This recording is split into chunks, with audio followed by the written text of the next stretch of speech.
कल 28 फरवरी को Oscar awards function पर एक्ट्रेस प्रियंका चोपड़ा ने अपने स्टनिंग अपीयरेंस से एक बार फिर भारत का नाम ऊंचा किया।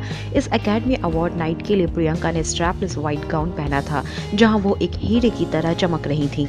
वहीं इस 88 एकेडमी अवार्ड में पीसी ने बेस्ट फिल्म एडिटिंग अवार्ड को प्रेजेंट किया, जिसे मैड मैक्स फ्यूरी रोड के लिए मार्गरेट सिक्सेल को दिया गया। प्रियंका ने स्टेज पर ग्रेसफुली अपने रोल को निभाया, लेकिन फंक्शन शुरू होने से पहले ग्रीन रूम में क्वांटिको स्टार बहुत नर्वस फील कर रही थी। सोशल साइट पर एक वीडियो रिवील हुए हैं जहां पीसी अपने आप को चीयर कर रही हैं।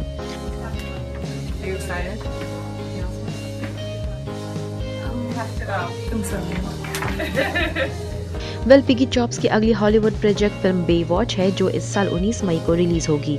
वहीं इस फिल्म की प्रिंसिपल फोटोग्राफी भी शुरू हो चुकी है।